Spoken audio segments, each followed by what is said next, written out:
तक इन्होंने अंग्रेजों की दलाली करने का काम किया था। नेपाल के अंदर गोरखनाथ पीठ का बहुत बड़ा भूभाग आज भी खेती योग्य नेपाल में है। के प्रधानमंत्री जी 8,000 करोड़ की जहाज में उड़ते हैं, 2 करोड़ का कोट पहनते हैं। एक गुजरात से निकला आधी धोती पहना, एक गुजरात से निकला अपने देश को परेशान कर दिया। नमस्कार, आप सभी का स्वागत है चौथा स्तंभ उत्तर प्रदेश न्यूज में। आपको बता दें कि कल जो लखीमपुर में घटना हुई है उसमें 8 लोग मारे गए हैं और उसमें आरोप यह आ रहा है कि जो भारतीय जनता पार्टी के केंद्रीय राज्य मंत्री हैं अजय मिश्रा, उनके लड़के आशीष मिश्रा के काफिले में जो गाड़ियां थी, उन गाड़ियों में जो चला रहे थे लोग चालक थे, उन्होंने किसानों के ऊपर गाड़ी चढ़ा दी। इसी को लेकर तमाम पार्टियां जो हैं राजनीतिक वह उग्र हो गई हैं और भाजपा के खिलाफ मुखर होकर विरोध प्रदर्शन कर रही हैं। पूरे देश में विरोध प्रदर्शन हो रहा है। तमाम जो नेता हैं वो लखीमपुर में पहुंचने की कोशिश कर रहे हैं, लेकिन पुलिस उनको रोक दे रही है रास्तों में। तनवा तहसील का ठुठीवारी चौक है, यहाँ पर लगातार जो समाजवादी पार्टी के लोग हैं उनके द्वारा भारतीय जनता पार्टी के खिलाफ लगातार नारेबाजी की जा रही है। और हमारे पीछे आप देख सकते हैं कि जो महाराजगंज के समाजवादी से पूर्व सांसद अखिलेश सिंह हैं, वो धरने पर बैठे हुए हैं। हम उनसे कोशिश करते हैं बात करने की और जानते हैं कि क्या उनका कहना है इस मुद्दे पर। जी, सबसे पहले तो इस घटना के बारे में जो लखीमपुर में घटित हुआ है उस पर आपका क्या प्रतिक्रिया है? लखीमपुर में जिस तरह से देश के गृह राज्य मंत्री के बेटे ने निर्ममता पूर्वक किसानों को अपनी गाड़ियों से रौंद करके मार डालने का काम किया है, ये देश की आज़ादी के बाद इस तरह की दूसरी कोई घटना का उदाहरण नहीं मिलता है। जालियांवाला बाग में जिस तरह से जनरल डायर ने देश के क्रांतिकारियों के साथ व्यवहार किया, उसी तरह का व्यवहार आज़ादी के बाद देश के गृह राज्य मंत्री के बेटे ने लखीमपुर में किया है। इसकी जितनी भी निंदा की जाए कम है। मैं भारत सरकार के प्रधानमंत्री नरेंद्र मोदी जी से मांग करता हूं कि अगर जरा भी उनके अंदर नैतिकता है तो केंद्रीय गृह राज्य मंत्री का तत्काल इस्तीफा लें और जिन लोगों ने किसानों को निर्ममता पूर्वक रौंद करके मार डाला है उनके विरुद्ध 302 का मुकदमा कायम करके 1 महीने के अंदर फास्ट ट्रैक कोर्ट का गठन करके इन हत्यारों को फांसी के फंदे पर लटका दिया। मुख्यमंत्री कह रहे हैं कि जो राजनीतिक पार्टियां हैं वो लगातार इस मुद्दे को बिना वजह के तूल पकड़ा रही हैं और उनका कहना है कि अपील कर रहे हैं कि शांति व्यवस्था बनाए रखें, सबके खिलाफ कार्रवाई की जाएगी। तो इससे क्या संतुष्ट नहीं है आप लोग? शांति व्यवस्था बनाए रखने के लिए ही हम महात्मा गांधी की मूर्ति के सामने शांतिपूर्ण तरीके से धरने पर बैठे हैं। मैं बड़े ही विनम्रता के साथ कहना चाहता हूं कि जो वर्तमान मुख्यमंत्री योगी जी हैं, उनका चौक से लेकर के देवी पाटन तक उनके पास भी खेती है, उनके मठ के पास भी खेती है। वो गन्ने से कितनी आय करते हैं, वो गेहूं से कितनी आय प्राप्त करते हैं, वो धान से कितनी आय प्राप्त करते हैं, उनको उसका सार्वजनिक ब्यौरा देश के सामने प्रस्तुत करना चाहिए। मैं बड़े ही अदब के साथ कहना चाहता हूं कि प्रधानमंत्री जी और मुख्यमंत्री जी, आपके सरकार की हठधर्मिता इस आंदोलन को बढ़ा रही है।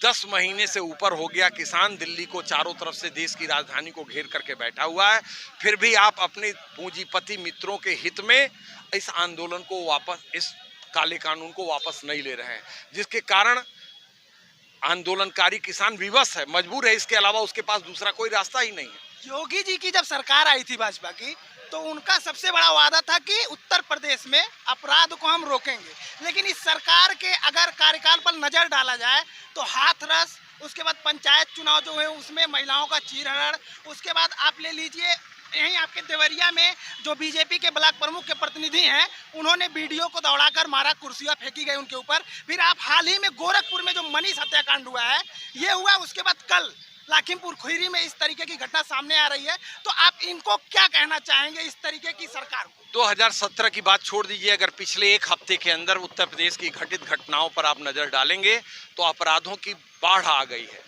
और मुख्यमंत्री योगी आदित्यनाथ किंकर्तव्य विमूढ़ हैं, क्योंकि इस तरह की जो घटनाएं हो रही हैं या तो प्रशासनिक अधिकारियों के द्वारा हो रहा है या सत्ता के संरक्षण में प्राप्त गुंडों के द्वारा हो रहा है, जिनके विरुद्ध कार्रवाई करने में अक्षम है मुख्यमंत्री जी।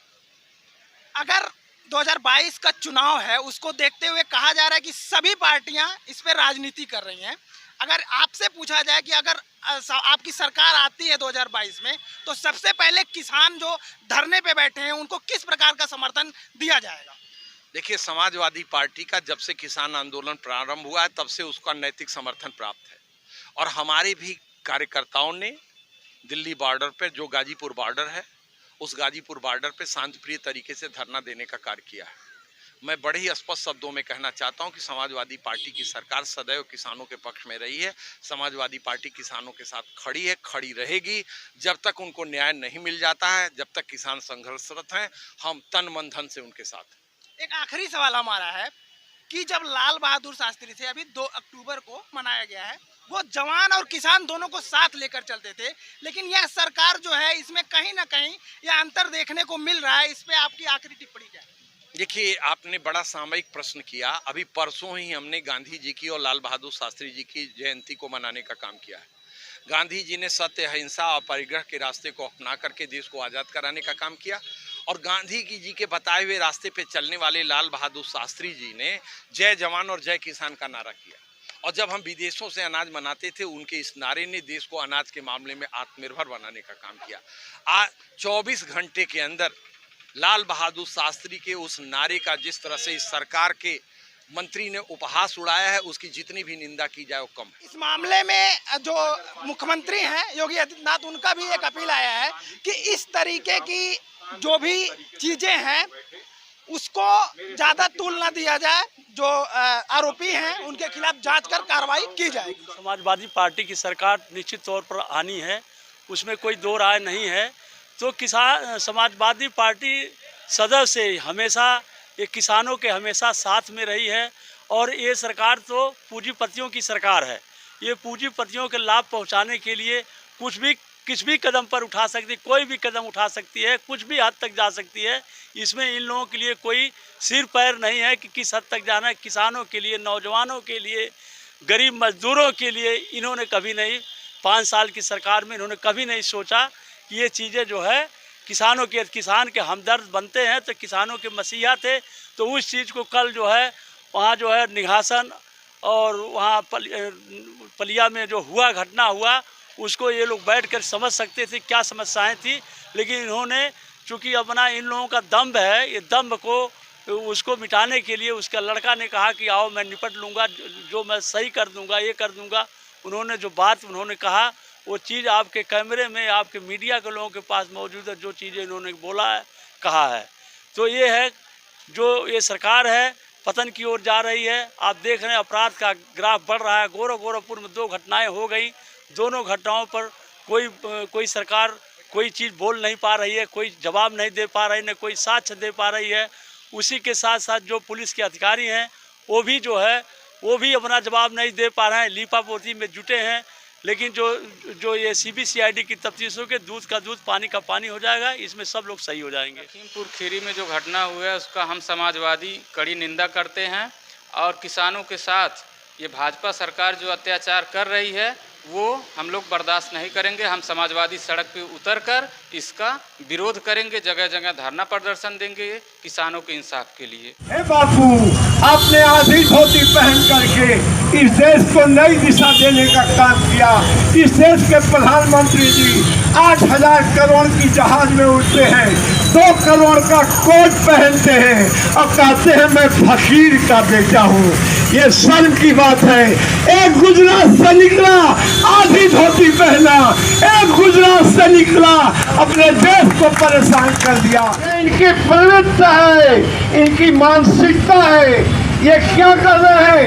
कल तक इन्होंने अंग्रेजों की दलाली करने का काम किया था। जरा सोचो, जिस माँ बाप ने चावल धान पैदा करके आपको नौकरी दिलाने का, पढ़ाने का काम किया होगा, आज उनको कुचला जा रहा है। जरा सी भी बात है तो आप किसान आंदोलन को समर्थन देने का काम आप भी करो, यही हमारी अपील है। कैमरा पर्सन चंद्रकांत मौर्य के साथ मैं सतीश चंद्र यादव, चौथा स्तंभ मीडिया, महाराजगंज।